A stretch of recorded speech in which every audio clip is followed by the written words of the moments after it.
नमस्कार मु मोनालिसा स्वागत करुछि आपण माननकु आम कृषि एक सुंदर अध्याय को। धान चाष रे साधारणतः आम चाषी भाई माने विभिन्न प्रकार सारर प्रयोग करिथांती अधिक उत्पादन पाइबा पई। सबु सार मध्यरु आम चाषी भाई मानकर पसंदर सार होउछे गे यूरिया। यूरिया सार को प्राय सबु चाषी भाई माने सेमानक चाष जमी रे प्रयोग करिथांती। आमे जेतेबेले मार्केट रो गे यूरिया सार किनिके आनुछे आमे किपरि भाबरे जानिबा सही यूरिया सारटी असली ना नकली। जदि नकली यूरिया सार आज्ञा हेइथिबो हमर पैसा पानी रे पड़ी जिवो। आमे जे परिमाण रे चाहिथिबा कि आमे यूरिया सार प्रयोग द्वारा आमे धान एतिकी परिमाण रे उत्पादन करिबा होय त आमे सेतिकी परिमाण रे धान उत्पादन करि परिबा नाही।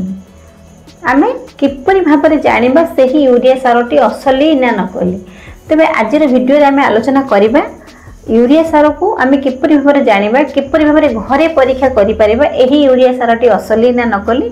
जदि आपण माने आम कृषि यूट्यूब चैनल रे नुआ दया करी आम कृषि यूट्यूब चैनल को सब्सक्राइब करंतु।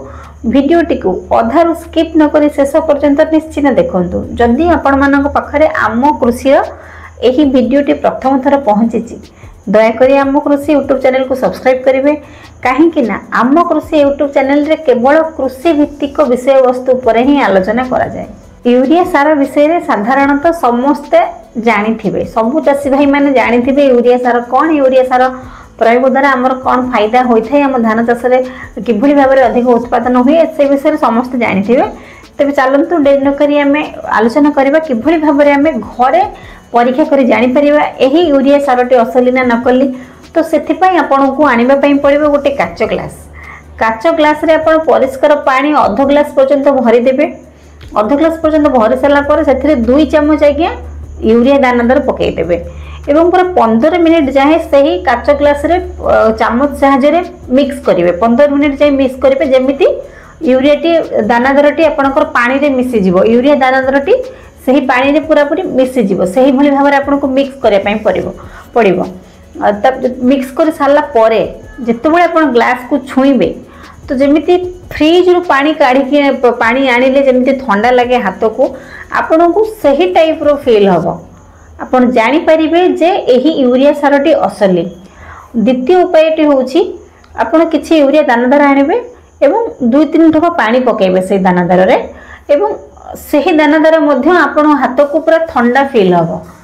आपन जानी परिबे सही यूरिया सारटी असली। एवं तृतीय उपायटी होउछि आज्ञा आपण किछि यूरिया दानादार को एक चम्मच सहायता रे एक गैस चूल्हा रे आपण देखैबे।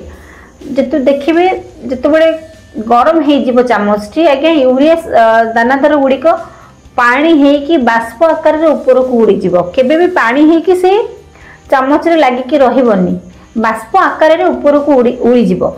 तो आपण जानि परिबे सही यूरिया सारटी आज्ञा असली। निजे मध्य घरे परीक्षा करि परिबे।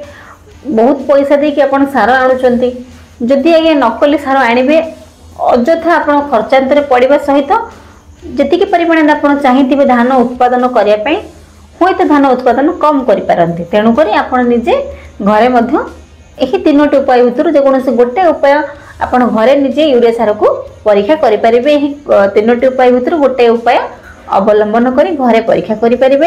आशा करूछि यूरिया सार उपरे एही छोटो भिडियोटी आपण मानक भल लागिथिबो।